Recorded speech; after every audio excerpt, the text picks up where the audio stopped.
móvil está listo para arder porque marzo de 2026 acaba de cambiar el gaming portátil para siempre. Desde el esperadísimo lanzamiento global de Division Resurge hasta el mundo abierto de 7DS Origin y ports imposibles como Subnautica Below Zero y Tomb Raider. Pero no te dejes engañar por los gráficos. Hoy te revelo cuáles son obras maestras y cuáles son simples estafas con publicidad engañosa que solo quieren ver tu cartera.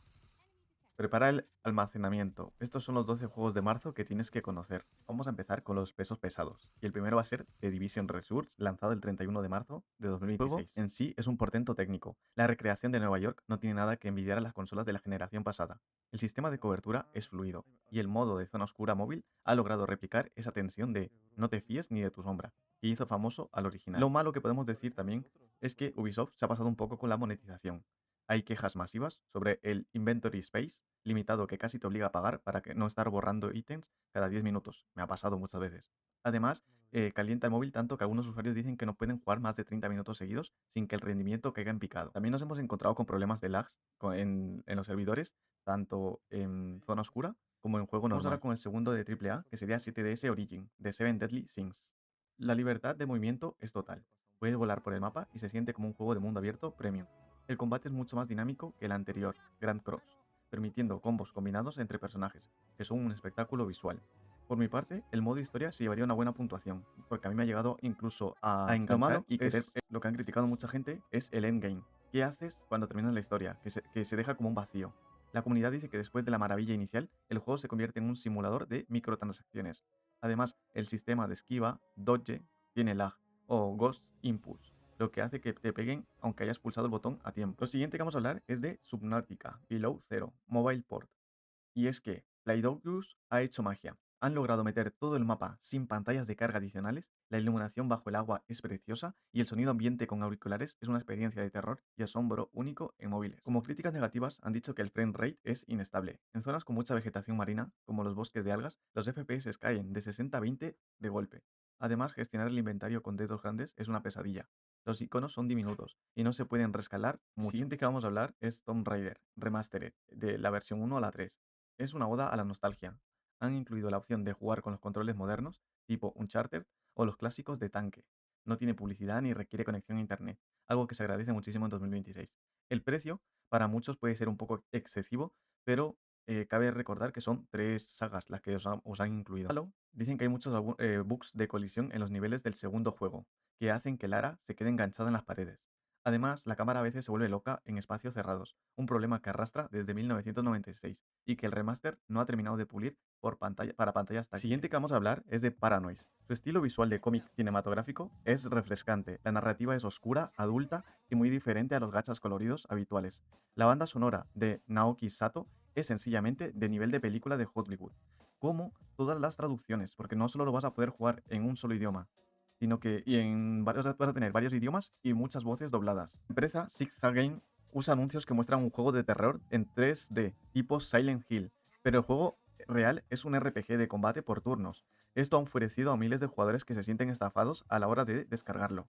Como podéis ver en pantalla, es lo que estamos mostrando. Es el anuncio de ellos y como vemos todos son figuras movibles, se mueven, tienen movimientos. Si te gusta la historia del cómic, estoy subiendo una lista completa de todos los episodios en pantalla grande para que lo veáis en mejor estilo. El siguiente juego que vamos a ver es Slide Spire 2. El nuevo personaje, Necrobinder, es una genialidad mecánica que permite jugar con la pila de descartes de forma nunca vistas. El modo cooperativo es la estrella. Poder planear rutas con un amigo cambia totalmente la estrategia del género. El juego es el desbalance total por ser un early access. Hay cartas comunes que son más poderosas que las raras, lo que rompe la dificultad. Además, la interfaz en móviles pequeños amontona demasiado las cartas y es fácil jugar una por error al intentar leer su descripción. El siguiente juego que vamos a ver ahora es Star Savior, versión global. El sistema de vínculo con las waifus es muy profundo. No es solo subir niveles, sino que desbloqueas tramas secundarias que parecen una novela visual de alta calidad. Las animaciones en 3D con los diálogos son muy expresivas. La negativa sería que es un grind fest, es decir, un farmeo excesivo. Para mejorar una sola unidad al máximo necesitas repetir el mismo nivel cientos de veces o pagar por packs de energía. Además, el PvP está roto. Si no tienes la unidad meta del mes, no tienes ninguna posibilidad de ganar. El siguiente juego que vamos a ver es Dissidia Duelum. Ver a personajes de Final Fantasy peleando en escenarios reales como Shibuya, Tokio, un puntazo visual. El sistema de combate táctico basado en puntos de Bravery es fiel a la saga y requiere pensar antes de atacar. Lo malo del juego se diría que es que se siente como barato comparado con los de Sidia de consola. Los escenarios son pocos y se repiten mucho. El modelo de negocio es muy agresivo. Mucha gente ha criticado el pay to win. Tienes que tirar gachas por el personaje, luego por su arma, luego por sus habilidades pasivas. Un sacacuartos de manual. El siguiente que vamos a encontrar es The Manning Squad. Han logrado un equilibrio raro. Un juego de acción frenético que funciona bien incluso en teléfonos de gama baja de hace 4 años. El diseño de personajes es excelente, si te gusta esa estética específica. El tema malo sería que no hay un contenido, no hay un lore. Te pasas la historia en 2 tardes y luego solo queda un modo arena aburrido donde siempre ganan los whales. La narrativa se cuenta con imágenes estáticas con muy poca gracia. Por mi parte, yo puedo decir que Time Manning Squad fue la sorpresa del mes. A mí realmente me gustó mucho, pero como coincido con las críticas negativas. El siguiente juego que vamos a encontrar es The Rot Within, Survival Horror.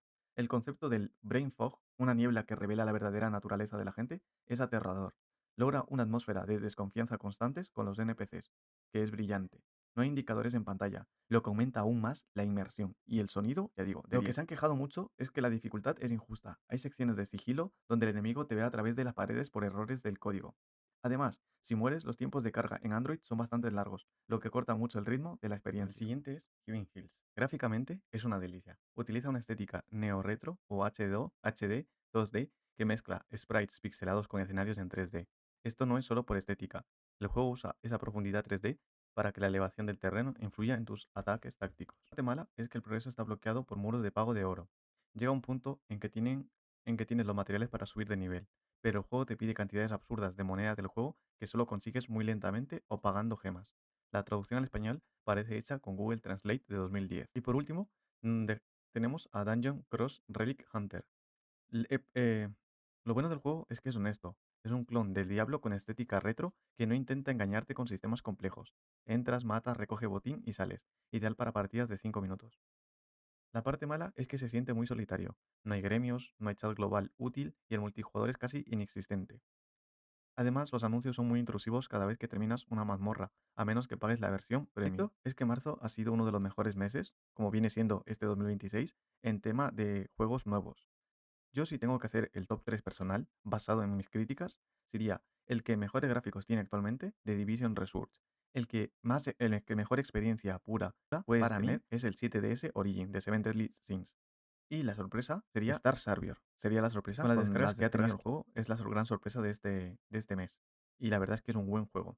No quitamos mérito a todos los que hemos mencionado, que muchos los habéis probado y incluso alguno de vosotros pondrá un top 3 distinto al mío. Sería mi top 3 personal. Me gustaría saber cuál es tu top 3 personal también. Si lo puedes dejar en los comentarios, que yo te responderé encantado a ver si coincidimos o tenemos o alguna crítica, ¿no? Constructiva siempre. Si me deja algún juego que sea más importante o que ha salido importante también este marzo, más de los que he mencionado, coméntamelo. También estaré encantado de decir, oh, pues mira, no lo conocía o no lo he visto. De todos los juegos mencionados, como veréis, he dejado guías, tenéis guías en mi canal, vídeos de cada uno, individuales, por si queréis saber el reroll, el juego completo cómo es, un gameplay con mi experiencia y hablando, pues ya sabéis, tenéis ahí también. No olvides compartirlo y suscribirte si no lo estás y dejar un gran like, que eso me ayuda muchísimo a llegar a más personas. Gracias.